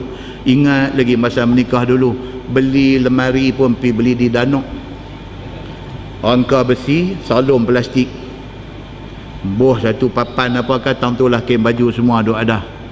Dapur masa mula-mula menikah dulu pakai dapur kayu, lama-lama boleh beli dapur butterfly. Ingat dapur butterfly? Batok buh minyak gas dalam kaca tepi tu, buka sumbu bagi naik, cucuh, menyala, boleh duit adjust sumbu naik turun. Itu hak mula-mula beli masa menikah dulu. Lepas tu dah menikah, dah umur apa, anak dah mengaji sampai universiti, baru boleh beli dapur gas satu burner, satu je, ada satu je, pi satu tong gas ada, itulah satu tu pun habis masuk lap merelap. Sayang. Pasal apa? Pasal start daripada dapur kayu, dia main dapur butterfly, baru main lap, sayang ni. Sampailah ni menikah dah 60 tahun dah, anak-anak beli bagi dapur dua punya, api dua punya duk menyala. Ingat balik daripada zaman susah, teringat balik ni. Isteri Nabi sallallahu alaihi wasallam lebih lagi kenang Nabi, lebih lagi. Daripada hari mula menikah macam mana, keindahan hidup, keseronokan hidup menjadi isteri Nabi, baiknya budi pekerti, akhlak yang ada, tak boleh tak ingat benda ni, air mata keluar, ingat air mata keluar. Sehinggalah apabila mai Osman bin Abdullah bin Mauhab pergi ziarah Ummu Salamah, dia tak tahu apa nak tunjuk orang mai ziarah dia ni, kenangan dia dengan Nabi ni. Masuk dalam bilik, bawa keluar rambut Nabi, bawa keluar rambut mai, tunjuk sya'run, rambut min sya'rin Nabi sallallahu alaihi wasallam, tunjuk ni rambut Nabi makhduban. Dia nak abang kata rambut yang isteri Nabi Ummu Salamah duk simpan ni warna kemerah-merahan kerana inai. Nak abang yang tu, nak abang kata Nabi sallallahu alaihi wasallam inai rambut. Dia nak abang yang tu. Muslimin dan muslimah yang dirahmati Allah sekalian, mai pula satu hadis lain riwayat daripada Anas bin Malik radhiyallahu an. Anas kata apa? Laqad ra'aitu Rasulullah sallallahu alaihi wasallam wal halaq yahliqu atafa bihi ashabuh fama yuriduna an taqa'a sya'ratun illa fi yadi rajul. Atau kama qala, hadis sahih riwayat Imam Muslim. Nak cerita ni sahabat-sahabat ni pakat nak ambil simpan rambut Nabi. Anas bin Malik kata tiap-tiap kali Nabi kalau potong rambut ataupun cukur rambut, Nabi ada waktu dia cukur botak, ada waktu dia potong trim-trim saja. Ni Nabi sallallahu alaihi wasallam. Tak kira sama ada Nabi cukur ataupun Nabi potong rambut, keliling Nabi ni wa atafa bihi ashabuh. Sahabat-sahabat ni duk ada keliling ni bila Nabi potong rambut, duk ada keliling ni. Pasal apa? Fama yuriduna an taqa'a sya'ratun illa fi yadi rajul. Pakat berebut duk tadah tangan ni. Kalau rambut jatuh tu pakat nak ambil bagi jatuh atas tangan, nak simpan. Itu kenangan dengan Nabi sallallahu alaihi wasallam. Kalau tuan-tuan baca dalam kisah para sahabat, dia ada satu buku Arab tuan-tuan, kisah para sahabat ni. Anas bin Malik ni dia khadam Nabi. Rambut Nabi dia duk simpan banyak. Istimewa dia ni. Bahkan mak dia bila Nabi piduk tidur di rumah dia qailulah sebelum zuhur, bila Nabi berpeluh lekat di atas kain lapik, di atas tikar kulit hak lapik tempat tidur Nabi tu, mak dia Ummu Sulaim ni mai kaut peluh Nabi tu, kaut ambil simpan dalam satu botol. Wangi ni sampai bila-bila. Digunakan pula peluh Nabi hak wangi ni dibuat hanut. Dia panggil hanut, ha nun waw ta, hanut maksudnya wangi-wangian yang sapu di mayat sewaktu nak kapan. Ni mak dia. Yang anak ni Anas bin Malik ni rambut Nabi simpan. Lepas wafat Nabi, orang duk mai ziarah dia, duk minta rambut dia, duk bagi sampai tinggi selai. Hak selai tu dia minta ke bumi sekali dengan dia semasa dia meninggal esok. Dia pesan dekat Sabit Al-Bunani. Kalau tuan-tuan duk baca cerita hadis ni, khadam kepada Anas bin Malik nama dia Sabit Al-Bunani. Dia pesan dekat Sabit Al-Bunani, aku mati esok, inilah selai hak tinggal rambut Nabi kat aku. Dalam satu riwayat kata dia suruh letak bawah lidah dia sebelum dikebumikan. Muslimin dan muslimat yang dirahmati Allah sekalian, macam-macam cara orang sayang Nabi sallallahu alaihi wasallam ini. Mai dalam hadis lain pula dia kata Anas khadimin Nabi sallallahu alaihi wasallam qala qadiman Nabi sallallahu alaihi wasallam wa laysa fi ashabihi ashmat ghaira Abi Bakrin fa ghalafaha bil hinna wal katam. Daripada Anas bin Malik khadam Nabi sallallahu alaihi wasallam, dia kata waktu Nabi hijrah daripada Mekah mai ke Madinah, laisa fi ashabihi ashmat, tidak ada sahabat-sahabat yang ikut hijrah dengan Nabi daripada Mekah mai ke Madinah ni, tak ada yang rambut beruban. Kata Anas ni orang mana tuan-tuan? Anas dia orang Madinah, mak dia orang Madinah, Nabi orang Mekah. Bila Nabi hijrah mai ke Madinah tu, dia duduk ada di Madinah. Dia duduk tengok ni sahabat-sahabat yang duduk hijrah mai ni. Semua sahabat yang hijrah mai ni semua rambut hitam elok, dia kata. Melainkan ghaira Abi Bakar, melainkan Abu Bakar As-Siddiq rambut beruban, dia kata. Fa ghalafaha bil hinna wal katam. Tapi Abu Bakar As-Siddiq mewarnai uban dia dengan hinna, dengan inai, dia kata. Ini riwayat daripada Anas bin Malik radhiyallahu anhu. Dia ada hadis tuan-tuan cerita, orang yang pertama rambut dia uban ni siapa dia? Ni bukan teka-teki. Orang yang mula-mula Allah bagi uban pada rambut siapa dia? Nabi Ibrahim alaihissalam. Dalam sebuah hadis yang dikeluarkan oleh Imam Malik di dalam Al-Muwatta. Tuan, Imam Malik dia ada kitab hadis dia. Nama kitab hadis dia Al-Muwatta. Al-Muwatta tebal tu Imam Syafi'i hafal harfan bi harfin, satu-satu huruf Imam Syafi'i hafal. Dia bukan hafal Quran saja.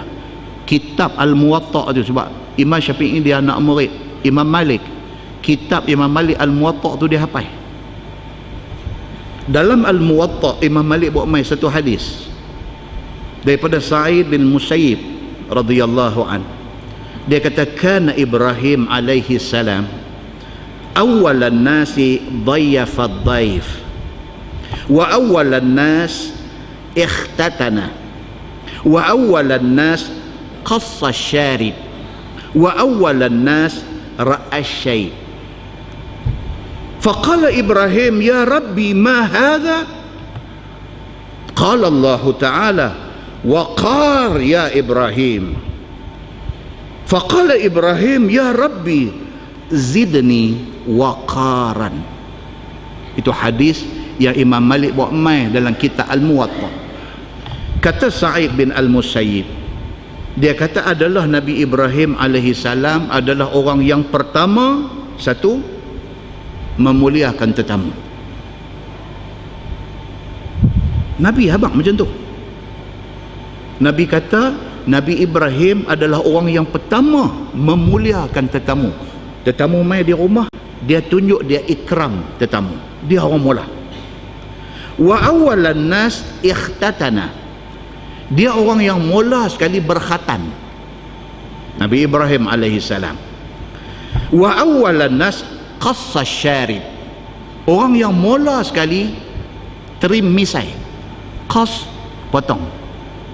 Itu sebab Imam Malik berdasarkan hadis ni, Imam Malik dia kata sunnah misai ni dipotong, bukan dicukur. Pasal dia pegang pada hadis ni. Okey, Imam Malik dia pegang ni. Sebahagian ulama kata potong ataupun cukur sama, itu sunnah. Tapi Imam Malik dia kata no, dia kata jangan cukur, dia kata jangan cukur, dia suruh potong.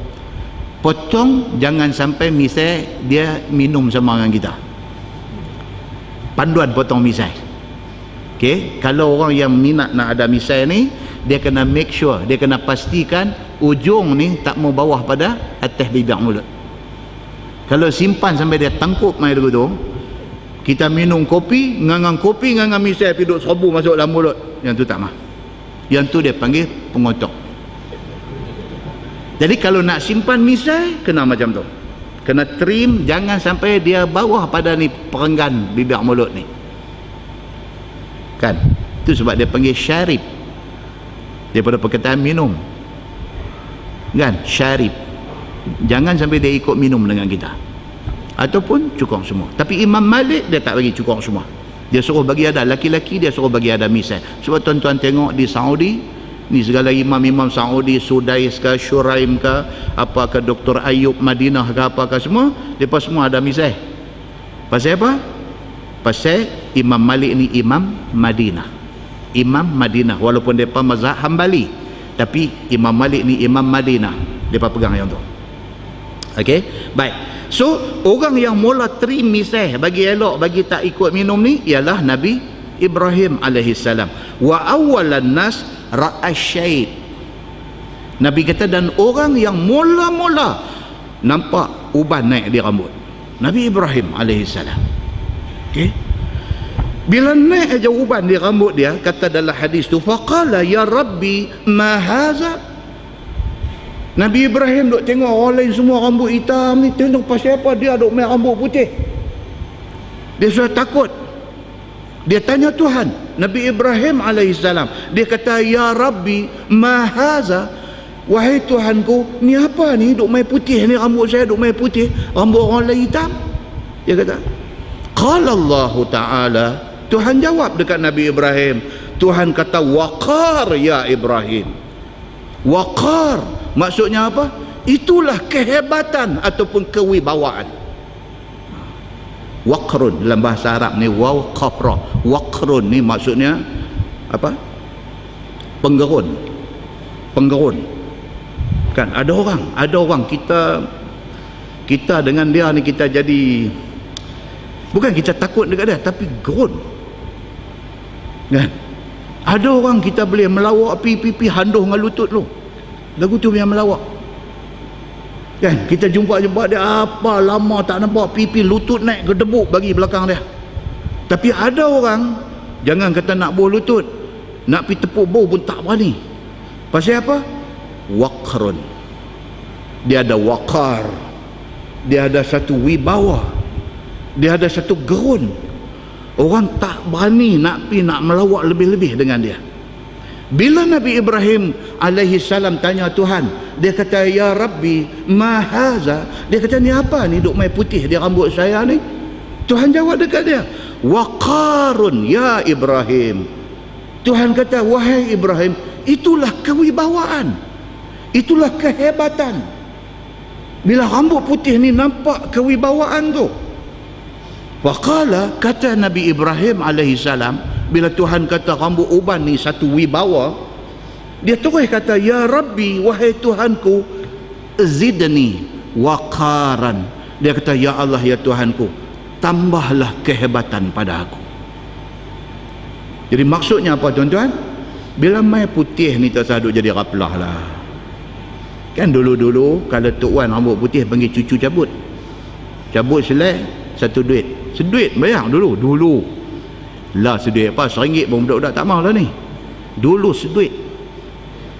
Bayar bil ayam, bayar bil api, bayar bil telefon, dia ada duit seduit dulu.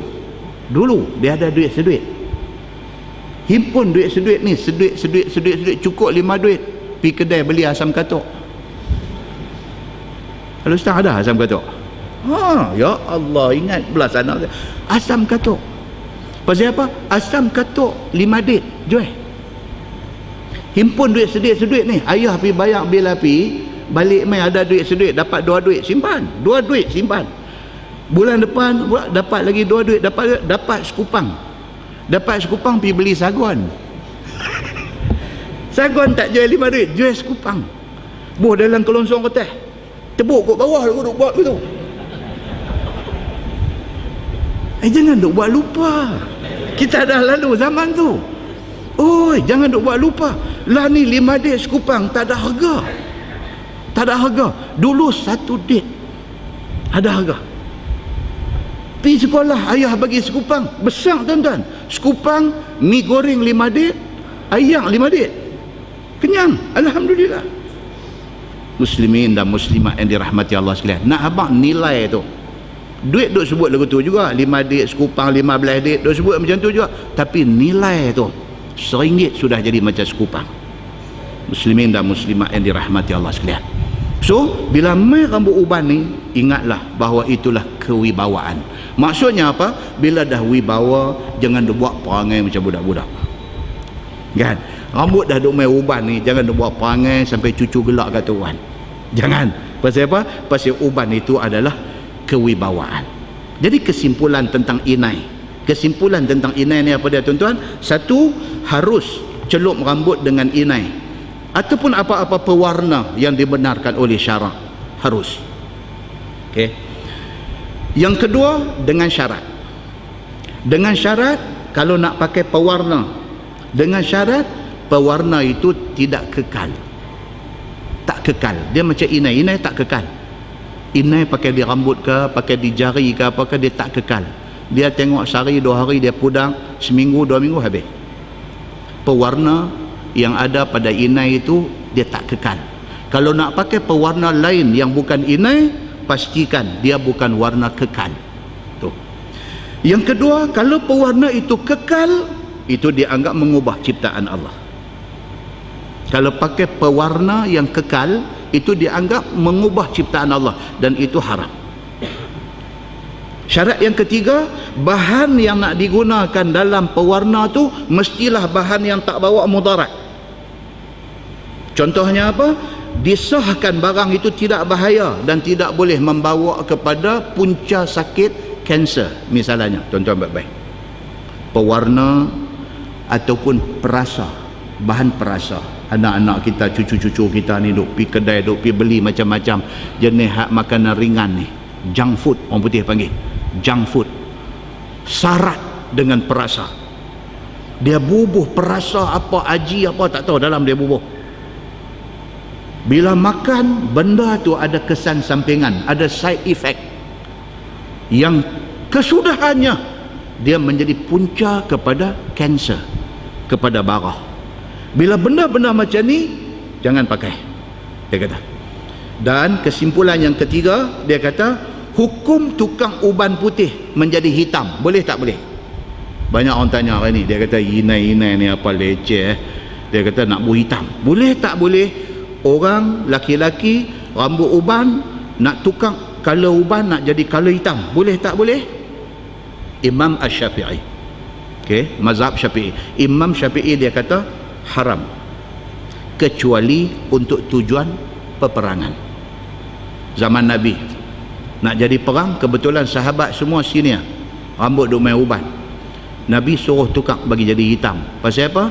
Supaya pihak musuh bila dia tengok main semua rambut hitam, dia duk ingat ni semua puak ni umur 20-30 punya umur, dia tak tahu 65 dah depan ni.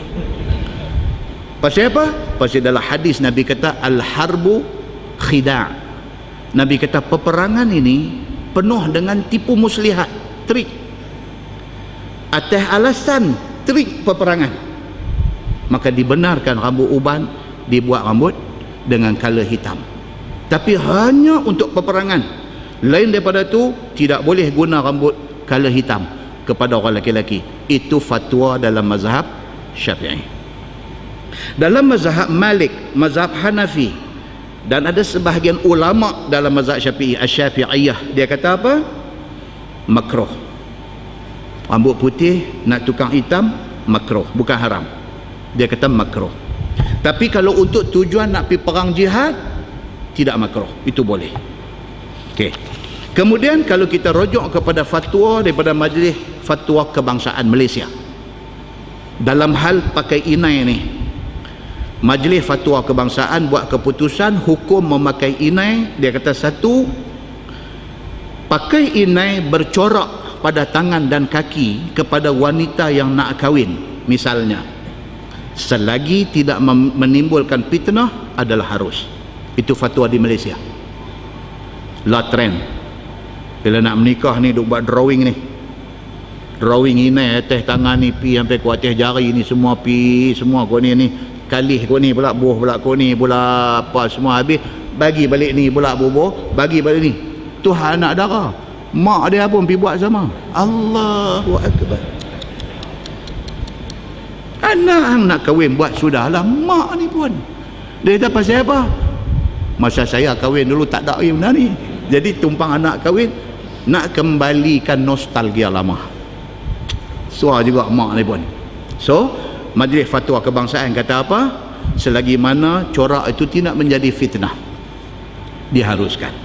Yang kedua, ini keputusan Fatwa Kebangsaan Malaysia. Yang kedua, dia kata inai hanya boleh dipakai di kedua tangan dan kaki, tidak melebihi pergelangan tangan dan tidak melebihi buku lali. Ini garis panduan. Kalau nak buat, masa nak kahwin ni nak buat, jangan lebih daripada pergelangan tangan. Kaki jangan lebih daripada buku lali. Takat tu aja. Yang ketiga, warna inai yang bercorak yang digunakan harus tidak bersifat kekal. Color yang inai itu mesti akan hilang satu hari. Dia tak permanent. Okey. Yang keempat, dengar baik-baik. Dia kata apa? Ukiran ataupun corak yang dibenarkan seperti awan larat. Corak-corak tu macam-macam tu dia panggil awan larat. Awan larat dia kata. Ataupun bunga ataupun tumbuh-tumbuhan adalah dibenarkan. Jangan dibuat corak seperti haiwan, dewa berhala ataupun apa-apa simbol yang bertentangan dengan Islam. Jangan. Takat nak buat corak bunga, corak pokok, corak awan larat, dia kata tak apa. Tapi jangan pergi buat corak rupa orang, pergi buat rupa yang menyerupai sembahan orang kafir. Jangan. Dia kata itu sudah jadi haram dan dilarang. Yang kelima, dia kata memakai inai di kedua tangan dan kaki untuk laki-laki tidak dibenarkan. Mak bubuh ayah mai zaman ya duk suar ayah ni apa punya ayah mai buat juga. Kawah duk buat tu buat, pakcik nak buat juga kah? Buat bila dah tumpang orang pegat tu buat. Pak ni pun tidak dibenarkan. Dia kata bagi orang laki-laki kecuali pada sebilangan jari dibenarkan. takkan nak buah jari manis satu ke apa ke, hak laki-laki ni takat tu dibenarkan. Dia pun nak pisah manik dengan budak perempuan pengantin ni, janganlah malu ke orang. Itu yang diputuskan oleh Jawatan Kuasa Fatwa Kebangsaan Malaysia, hendaklah dipatuhi. Nah, muslimin dan muslimat yang dirahmati Allah sekalian, kita masuk tajuk bab fi karahiyatir ruqyah, iaitu bab yang membicarakan tentang tegah jampi bagi sakit. Ini satu kejutan punya tajuk. Oh, jampi tak boleh, ruqyah tak boleh, habis tu yang Darul Syifa duk jampi tu macam mana? Baca dulu, jangan balik lagi. Lagi balik sekali lagi pergi buat cerita balik. Dia kata Ustaz Samsuri bulan lepas dah dia buat cerita karut. Dia pergi duk abang kata kalau nak bekam ni ada hari-hari dia. Ada orang sudah kata kat saya macam tu. Kuliah kita bulan sebelum bulan lepas kita baca tajuk cerita pasal bekam. Kemudian saya baca satu hadis riwayat daripada Ibnu Majah. Last kuliah kita riwayat Ibnu Majah. Dalam hadis Ibnu Majah tu dia bagi tahu ada hari kita boleh bekam, ada hari-hari tertentu, dan hendaklah hindari hari-hari yang tertentu. Ada orang sudah pergi tanya ustaz lain. Lepas itu benda ni orang ustaz ni tanya saya balik. Kata betul ke Syekh? Dia kata entah pergi baca ni. Kita kata bukan, itu hadis Ibnu Majah. Dan hadis Ibnu Majah ini hadis hasan. Hadis hasan. Walaupun dia bukan hadis sahih, tetapi dia hadis hasan. Ada sebahagian ulama mendhaifkan hadis itu, tapi dia adalah hadis. Dan hadis itu tidak kata haram berbekam pada hari-hari Rabu, hari apa dong. Dia tak kata haram, dia kata apa? Hindari, elakkan daripada berbekam pada hari itu. Jadi maksudnya apa? Kalau orang tu pergi bekam juga pada hari Rabu, apa jadi kat dia? Tak jadi apalah. Cuma dalam hadis hasan ini dia menganjurkan supaya elak hari itu. Okey? So itu adalah hadis, dan hadis itu hasan. Oleh kerana hadis ni satu bidang ilmu yang kompleks. Kadang-kadang satu hadis ada ulama kata sahih, ada ulama kata hasan, ada ulama kata dhaif. Oleh kerana berbagai ulama dengan berbagai pendapat, kadang-kadang ada orang dia pegang kepada ni, dia kata dhaif. Bila dia kata dhaif, dia tidak boleh menidakkan ulama hadis yang mengatakan hadis itu hasan. Benda ni kita kena faham. Jadi jangan kita pergi ubah satu cerita lain pula kata dia duk main baca hadis apa pula duk abang tak boleh bekam hari lain. Jangan, fahami betul-betul satu-satu benda sebelum kita nak jadikan dia satu isu ataupun cerita. Nah, muslimin dan muslimat yang dirahmati Allah sekalian, ruqyah ni dia main tajuk sudah gempang kita. Dia kata fi karahiyatir ruqyah. Itu bab yang datang pada menyatakan tegah jampi orang sakit. Dia dengar tu dia terkejut. Oi, ni apa pula duk main abang jampi orang pun tak boleh. Dia bangkit pakai kasut start motor balik. Esok dia tembak dalam WhatsApp, dia kata dia main buat main cerita ni, dia duk abang kata jampi tak boleh pula dah. Nanti Sat, jangan balik lagi. Cuma kita baca dia kata apa? Ketahuilah saudaraku, adalah hukum menjampi orang sakit itu harus ia. Itu baru dia abang, harus. Tapi tajuk besar tadi ni dia kata apa? Dia kata karahiyah. Maksudnya apa? Makruh. Maksudnya apa? Tak bagus jampi orang sakit. Jadi Zat Al-Marbawi kata apa? Dia cerita macam ni, dia kata hukum menjampi orang sakit itu harus. Dia kata okey. Dan telah datang hadis yang menunjukkan atas tegah jampi. Itu dia nak abang. Dia kata tapi dalam pada jampi itu dibenarkan, ada hadis yang Nabi larang daripada jampi. Yang ni yang dia nak bincang. Maka iaitu telah ditentangkan oleh ulama dengan hadis yang menunjukkan harus meruqyah orang sakit. Oleh kerana nampak zahir nas ini nampak macam ta'arud, orang Arab kata, nampak macam contradicts, nampak macam belagar. Satu hadis larang tak bagi jampi, satu hadis kata Nabi jampi. Bila mai dua hadis, hak satu kata tak boleh, hak satu kata Nabi buat. Takkan Nabi kata tak boleh dia pergi buat? Dia main macam tu. Maka ulama Dia baca dua-dua hadis ni dan dia hurai balik. Apa maksud dia? Yang dia ni kata tak boleh, yang hadis ni kata boleh ni, bila yang tak boleh, bila yang boleh. Ini cerita dia. Baik, cuba kita tengok dia nak abang apa. Dan dia kata bermula hadis yang menunjukkan tak bagi jampi itu ialah hadis At-Tirmizi dengan kata dia Anil Mughirah bin Syu'bah radhiyallahu anhu qala Rasulullah sallallahu alaihi wasallam man iktawa aw istarqa faqad bari'a minat tawakkul. Tu dia hadis dia. Dia kata diriwayatkan daripada satu sahabat Nabi sallallahu alaihi wasallam, nama dia Al-Mughirah bin Syu'bah radhiyallahu an. Dia ni sahabat. Al-Mughirah bin Syu'bah ni wafat tahun 50, tahun 50 Hijrah. Dia wafat di Kufah, di Iraq tu. Dia pergi wafat di sana. Dia kata Nabi sallallahu alaihi wasallam bersabda, barang siapa yang bertunu dengan besi panas atau seumpamanya di badannya. Okey. Nabi kata siapa yang guna besi panas untuk nak buat ubat. Kita dah baca dah cerita ni dulu. Kan kita baca cerita kawan kena penyakit apa?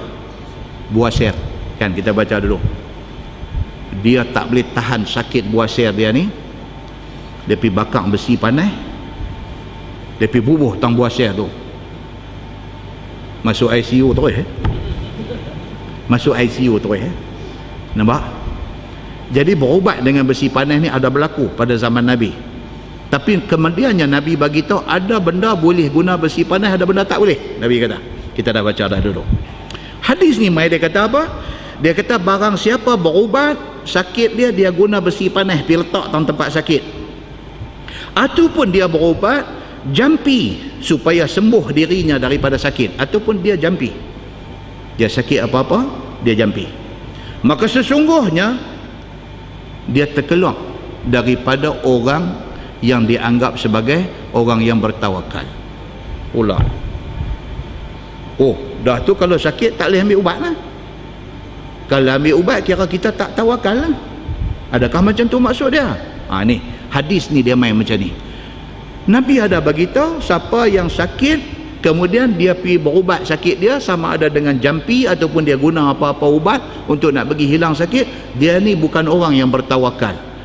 Hadis tu dipaham seolah-olah kata kalau sakit tak boleh berubat, jampi tak boleh, berubat tak boleh. Kalau kita jampi, kalau kita berubat, kita bukan orang yang bertawakal.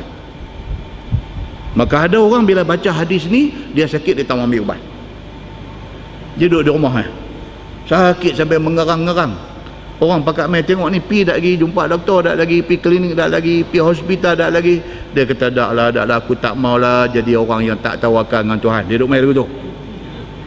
Tak maulah, dia kata aku penyakit Tuhan bagi, Tuhan ambil balik penyakit ni. Aku tak mau buat, aku tawakal dengan Tuhan. Kalau Tuhan nak bagi sakit pun aku tawakal, kalau Tuhan nak bagi aku baik pun aku tawakal. Dia duduk main macam ni. Pasal apa? Pasal dia baca hadis ni satu, dia tak baca hadis lain lagi. Okey, ni dia nak bagi tahu. Kata At-Tirmizi, dan pada bab ini ada riwayat daripada Ibni Mas'ud dan daripada Ibni Abbas dan daripada Imran bin Husain dan lain-lain lagi. Dan hadis ini hasan lagi sahih. Sebahagian ulama kata ini hadis sahih. Okey. Masalah berubat dengan besi panas, kerana berubat itu melepaskan diri daripada nama tawakal kepada Allah. Now dia nak bincang. Demikianlah disebut dalam hadis tadi. Kalau begitu, dia kata apa makna perbuatan Nabi sallallahu alaihi wasallam buh besi panas kepada sahabat yang sakit? Kalau kata guna ubat untuk nak berubat orang sakit ni dianggap tak bertawakal, dah tu hadis yang kata Nabi guna besi panas berubat sahabat yang sakit ni macam mana? Adakah Nabi tak bertawakal? Itu persoalan dia. Kerana berubat, jikalau melepaskan diri daripada nama tawakal, maka jadilah perbuatan Nabi itu berlawan. Satu orang meriwayatkan tak boleh, satu orang meriwayatkan boleh. Dia kata, kalau lagu tu ni macam mana? Peninglah kita kalau kita sakit nak pergi ambil ubat ke tak ke? Satu hadis kata jangan ambil ubat, kalau hampir ambil ubat hang tak tawakal. Satu hadis kata Nabi sendiri kalau sakit Nabi suruh orang berubat dia. Tadi kita baca Nabi sakit kulit, Nabi suruh salma, pergi buat inai tempek di tempat sakit. Adakah Nabi tidak bertawakal? Dua hadis nampak macam bercanggah. Ni macam mana? Dia kata, jawapannya dia kata, maka adalah dua hadis itu sebenarnya tidak berlawan. Dia kata, maka makna berubat melepaskan daripada tawakal jikalau diiktikadkan berubat itu memberi bekas dengan sendirinya akan sakit itu. Yang tu yang kata tak bertawakal. Dia kata, saya kalau demam, saya pergi ambil ubat di klinik tu. Ambil ubat klinik tu mesti baiknya. Itu tidak bertawakal. Sebab apa? Sebab pergi ambil ubat itu ikhtiar. Baik daripada sakit, Allah yang boleh bagi. Kalau orang ni dia duk faham kata kerana dia pergi buat tu, kerana dia pergi ambil ubat tu dia lega, ini orang tidak bertawakal. Dia kata itu maksud dia. Dan i'tiqad yang demikian itu salah. Apabila salah, terkeluarlah dia daripada tawakal. Dia kata itu maksud dia. Dan ada pun kalau beriktikad berubat itu tak bagi bekas, dia yang memberi bekas, yang menyembuhkan sakit itu ialah Allah. Dia kata maka tidak keluar ia daripada tawakal. Dia ikhtiar pergi ambil ubat, tapi dia bertawakal kepada Allah. Yang nak bagi lega ni siapa? Allah. Bukti dia apa tuan-tuan? Berapa ramai orang sakit berubat tak lega. Dia faham kata ni pakar ni cukup bagus ni, pakar ni cukup bagus, masuk tengok muka dia ya RM120, tak ambil ubat lagi. Pasal apa? Pasal bagus. Semua orang kenal, makruf. Dia ni sudah dikenali oleh semua orang. Dia ni dengan penyakit ni kira memang menjadi dengan dia. Masuk tengok muka dia ya, Assalamualaikum doktor. Dia pun kata Waalaikumsalam. Duduk RM120 lah. Sembang sikit, tulis ubat apa sikit. Dia kata tak apa Haji, Haji balik, Haji makan ni sehari sekali lah ubat ni. Sehari sekali Haji boleh kan dengan ubat-ubat ni? Dia ni kata saya tak apa nak boleh pergi dengan ubat. Tak apa Haji makan sehari sekali lah, insyaAllah Haji, seminggu insyaAllah okey. Keluar 200 sekarang. 120 apa jumpa, consultation fees dia panggil. Jumpa tu 120, hal lebih tu harga duit ubat 250. Balik wak kita pun melelong. Dia kata demam sikit 250 tak kena. Okey, bukan semua orang pergi jumpa dia bayar 250 balik lega. Ada hak balik lega, ada hak balik lorat lagi. Hak balik lorat lagi pun ada. Pasal apa dia ni balik lega? Pasal Allah izin dia dan dia lega. Dia ni pasal apa balik ke lorat lagi? Pasal apa? Pasal Allah tak izin. Jadi betulkan i'tiqad kita. Kita pergi jumpa dia ambil ubat itu ikhtiar. Lega Allah yang bagi. Kalau macam ni punya ada dalam hati kita, kita tidak dianggap sebagai orang yang tidak bertawakal. Kita masih bertawakal kepada Allah. Baik. Hanya berubat itu ibarat orang lapang ambil makanan makan. Lebih kurang macam tu. Awak kalau kita lapang, kita makan, kita tak bertawakal kah? Dah. Makan itu ikhtiar untuk nak kenyang. Allah yang bagi kenyang tu. Rasa kenyang tu Allah bagi. Berapa ramai orang Allah tak bagi. Allah tak bagi kenyang. Maka dia jadi satu orang yang tamak halobah, tak tahu kenyang. Tidak ada berkah dalam hidup dia. Dan alhaakumut takatsur ni, orang yang takatsur ni, dia tak pernah kenyang. Tak pernah kenyang. Dia cari duit sebulan dapat 3,000, dia cari duit sebulan dapat 5,000, dia cari duit dapat 10,000, dia cari duit dapat 50,000, dia cari duit dapat 100,000 sebulan. Tak cukup. Tak cukup. Pasal apa? Pasal dia tak kenyang. Pasal apa? Allah tak bagi dekat dia rasa kenyang dengan apa yang dia dapat. Dia tak kenyang. Maka makan itu ikhtiar. Kenyang tu Allah bagi. Dan ibarat orang dahaga ambil air minum. Dia kata rasa dahaga, oh saya tak minum lah, saya serah kat Tuhan benda ni. Jangan, ang kena minum. Dah tu kalau minum boleh hilang dahaga ke? Itu atas Allah. Ada orang minum tak hilang dahaga, lagi duk minum tak hilang dahaga dia. Ada orang segelas kena, Allah bagi dekat dia hilang dahaga. Maka orang yang minum dan dia tahu ini minum tapi dahaga hilang kadang ini Allah yang tentukan, Dia bertawakal kepada Allah, dia kata. Dan ibarat orang yang panas pi mandi, sama, dia kata. Panas pi mandi. Maka ibarat orang yang datang mau membunuh lalu lari. Ni dia nak buat contoh. Mai satu orang tala betul dengan kita, bawa parang angkat lagu tu mai nak bunuh kita. Kita duduk berdiri cegat, tawakal. Yang tu masuk hospital tawakal Kuala Lumpur. Pergi masuk hospital tawakal Kuala Lumpur. Dia main dengan parang macam tu, tunggu apa lagi? Larilah. Dah, saya silat gayung bukan takat mandi sintuk 5, saya mandi minyak. Tali pinggang hitam, nak lari pasal apa? Dalam duk lari pasal apa? Kena tau ni, ambil. Masuk hospital. Dalam agama dia kata apa? Macam tu punya orang serbu main lari. Dia kata lari itu usaha kita. Kita tidak boleh tunggu dan bertawakal sahaja. Ni dia nak bawa contoh. Dan dia kata maka Tuhan jadikan kenyang dengan makan, hilang dahaga dengan sebab minum, dan Tuhan jadikan sejuk dengan sebab mandi, Tuhan jadikan hidup dan masih bernyawa dengan sebab lari daripada orang nak main takik tadi ni. Dan Tuhan jadikan sembuh sakit pada waktu berubat tadi. Bukankah berubat itu menjadikan kita sembuh daripada sakit?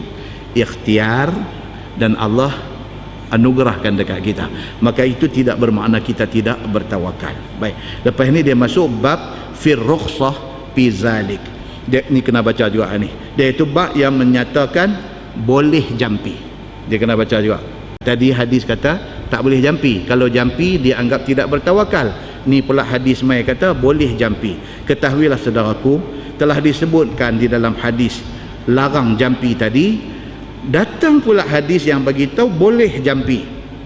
Dikeluarkan hadis ini oleh Imam At-Tirmizi an Anas bin Malik anna Rasulullah sallallahu alaihi wasallam rakhasa fi ruqyah anil huma wan namlah.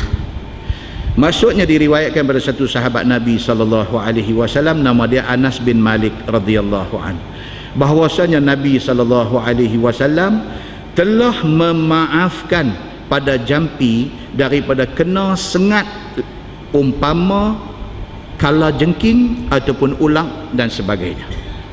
Okey, Nabi sallallahu alaihi wasallam rakhasa, rukhsah, memberi keizinan ataupun kelonggaran apabila satu orang ni kena ketit menatang bisa, maka dia boleh jampi untuk nak hilangkan sakit dia. Ini hadis dia. Dan daripada kena penyakit namlah. Namlah ni maksud apa tuan? Kalau Quran an-namlu. Namlu ni maksud semut. Penyakit namlah. Kalau tengok makna dia, dia kata penyakit namlah ni penyakit macam kena gigit semut. Dan sebahagian orang memaknakan perkataan namlah ni, penyakit namlah ni penyakit kayak. Sakit kayak. Tuan-tuan tengok orang kena kayak, dia kena dia macam melepuh. Dia macam melepuh. Lepas tu dia melarat. Lepas kata ada kayap apa? Kayap tali pinggang, kayap selendang, mai kan? Dia start tang pusat ni. Lepas tu dia duduk pi. Dia duduk pi. Sakitnya Allah Taala yang mengetahui. Sakit. Ada kawan tokok cerita kat tepi pula, dia kata bila depa rendang apa-apa lagi sakit. Betul ya? Wallahu a'lam. Saya pun tak pernah kena, wallahiyazubillah tak mau kena. Kan? Tapi duk dengar ni kawan hak kena ni. Ada kadang-kadang kawan duk ikut dia, duk ikut kuliah kita tetap ni, kita kenal, tak nampak dia. Minggu ni tak nampak, minggu depan tak nampak, 3 minggu tak nampak. Saya kalau hak mana yang close ni saya telefon. Tu yang depa susah nak tuang tu. Saya telefon. Saya kata mana pi ni lama tak nampak ni. Masya Allah, dia kata ustaz cakap suara pun bunyi bunyinya teriak. Awak pasal apa kata? Saya kena kayak, dia kata. Inna lillahi wa inna ilaihi raji'un. Kata bila kena? Itulah daripada tak pergi kuliah tu mula tu, kata. Allahu akbar. 2 minggu 3 minggu ada tu. Ada, dia kata. Sakit ustaz, dia kata. Ni yang kata namlah ni. Sakit kayak ni. Sakit ustaz. Saya kata kena tang mana? Dia start perut ni kat pusat ni, kata. Dia melarat ustaz. selama ni duk dengar daripada duk abang ni kayap selendang dia kata dia duk pi Ustaz, dia duk pi. Ni ada pula depa mai tengok ni daripada abang pula kalau bercantum hang habis. Allah. Ni hak duk buat mai hadis maudhu' ni pun banyak. Mai duk mai abang macam tu. Dia kata depa kata Ustaz ni kalau cantum depa kata habis. Depa kata agak dia pi 3/4 dah pinggang ni, dia dah pi 3/4 dah. Menurut panggil orang baca Yasin depa kata. Saya pun dengar, saya kata lah sampai tahun dah. Kan? Lah sampai tahun dah. Dia kata lebih pada setengah dah belakang ni dia duk pusing. Dia tak mau stop Ustaz. Habis dah pi ni dia kata. Hak klinik hospital ni awal dah pi ni, hak mana depa kata boleh duk buat ayak tawak lah, depa kata nu kawan nu cerai habis. Dia duk pi lagi Ustaz, dia kata dia duk pi lagi sakit Ustaz. Ni sampai ni dia kata, ni sampai tahap ni dia kata nak berjalan pun tak boleh. Tak tahu betul tak betul. Berjalan pun tak boleh, kena di perut. Tak boleh Ustaz, dia sakit ni, dia bukan sakit di atas kulit ni, dia kata dia sakit, rasa sampai macam dalam urat perut tu, dalam usus perut tu sakit, dia kata. Kira Allahu Akbar Ustaz, dia kata saya ni pun bukanlah kata merap sangatlah, dia kata duk sakit ni memang kita ni tak layan lah sakit ni, dia kata. Tapi ni sampai duk atas kaki ni macam demam kora, dia kata duk apa jenis kain pun tak boleh kena, apa jenis kain pun tak boleh kena. Tidur nak selimut tak boleh. Hari tu masa dia kena di depan ni, dia kata boleh duduk tidur terlentang. Ni roundabout dah habis kerat dah, dia kata kena duduk tidur mengiring lagu tu ya. Kadang-kadang bila dah lena ni kita terlentang sikit kena, dia kata bangkit pukul 3 pagi kayau, kata Ustaz sakit Ustaz. Dia kata tak mau Ustaz, kayap-kayap ni semua tak mau. Ni tuan-tuan ni yang kata namlah ni, namlah ni macam ni. Nabi SAW kata apa? Dia kata dan apabila orang yang kena penyakit seumpama ni, kena ketik menatang bisa, ni dia kata kena jengking, scorpion kan, apa kala jengking kena, dia bisa dia duduk tahunan tuan, ekor belakang tu kan, speed tu action dia, speed tu action dia, dia speed tu tak ada apa lagi, dia lipat naik ekor tu, dia cont begitu sebulan sakit kan. Nabi SAW kata siapa kena sengat menatang bisa, sama ada kala jengking ataupun ulang ataupun sebagainya, ulang kapak malas, nama pun kapak malas. Pasal apa panggil kapak malas tuan? Pasal dia malas, dia memang tak dia duduk tu dia duduk di padu pokok serai.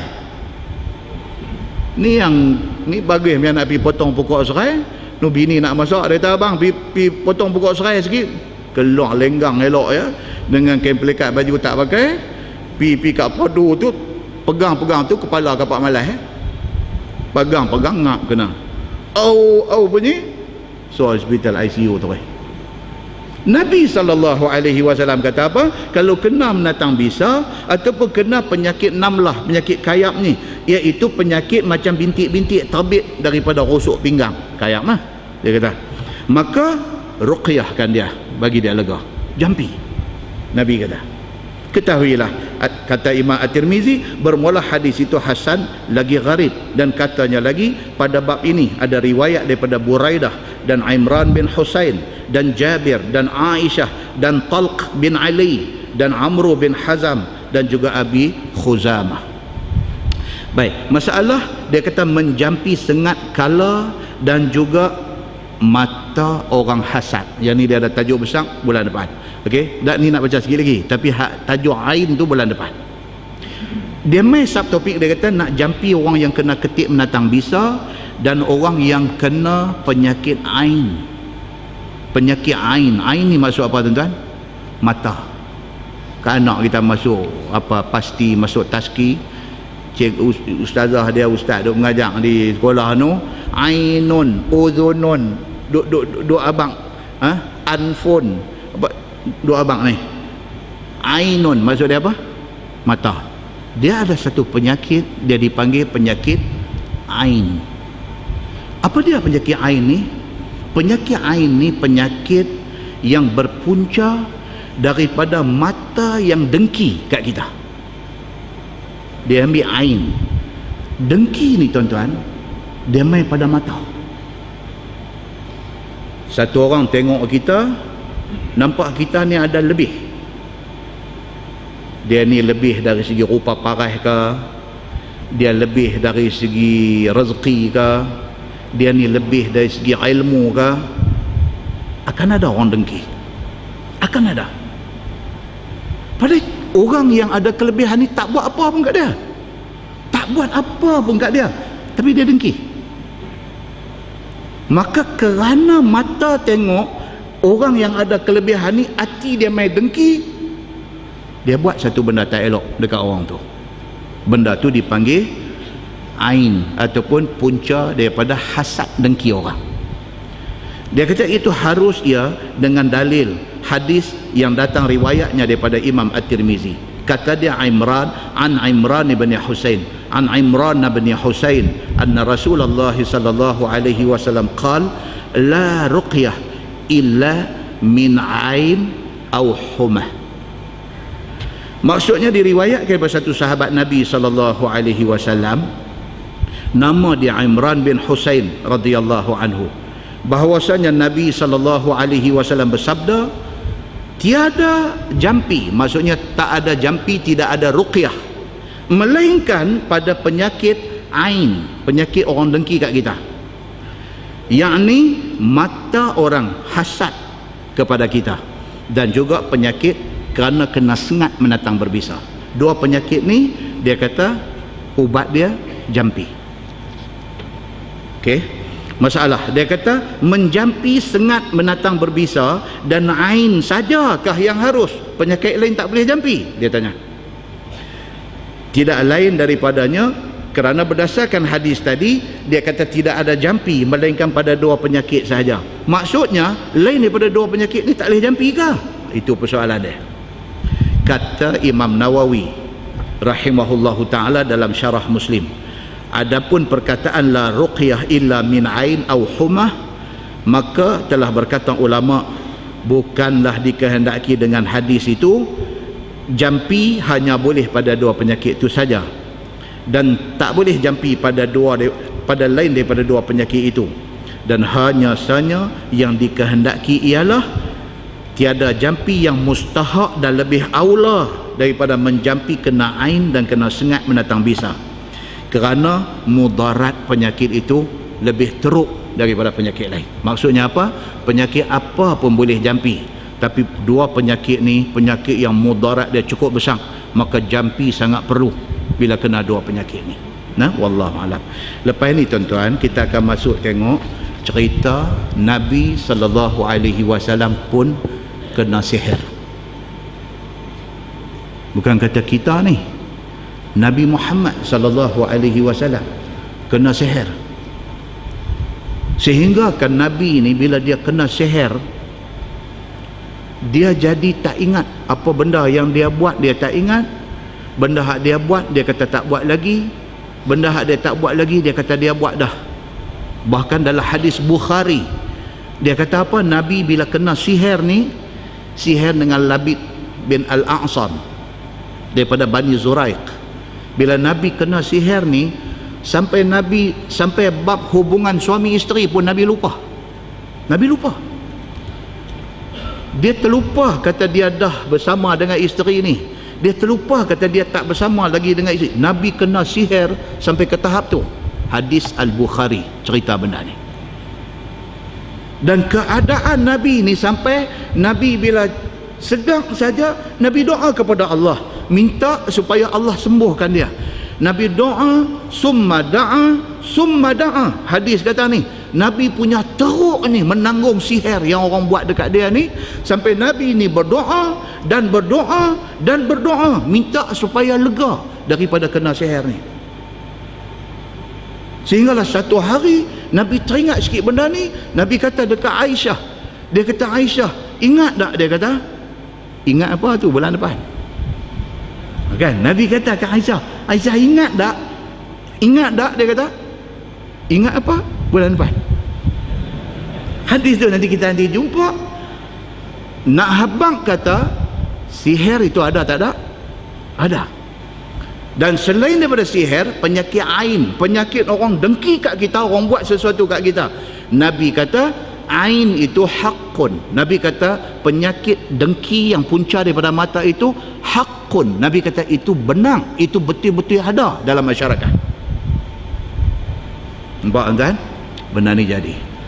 Benar ni jadi. Na'udzubillahi min zalik. Kan? Yang penting kita jangan buat jahat kat orang. Orang tak suka kat kita atas kelebihan yang Allah bagi kat kita, itu dia dengan Tuhan.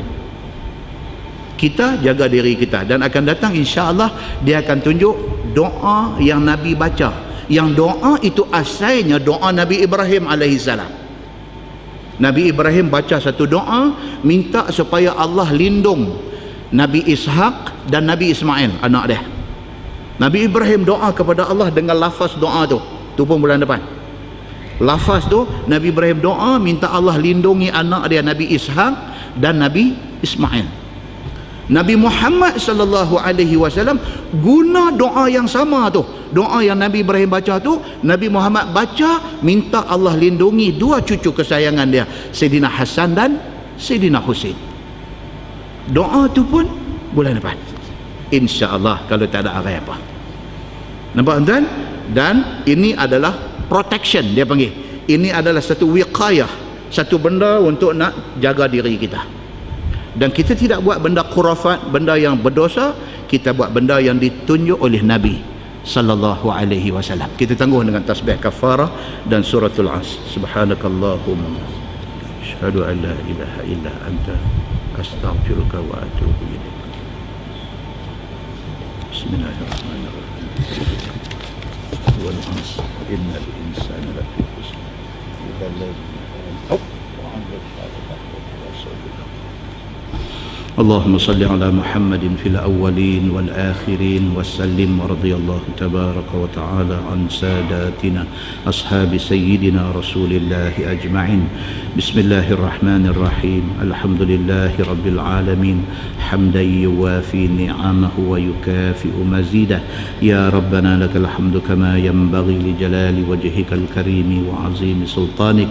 رضينا بالله ربا وبالإسلام دينا وبمحمد نبيا ورسولا. اللهم افتح علينا فتوح العارفين وارزقنا فهم النبيين بجاه خاتم المرسلين. اللهم فقهنا في الدين وعلمنا التأويل واهدنا صراطك المستقيم. اللهم أرنا الحق حقا وارزقنا اتباعه وأرنا الباطل باطلا وارزقنا اجتنابه. اللهم اجعل جمعنا جمعا مرحوما وتفرقنا من بعده تفرقا معصوما. وصلى الله على محمد وعلى آله وصحبه وسلم، والحمد لله رب العالمين. السلام عليكم.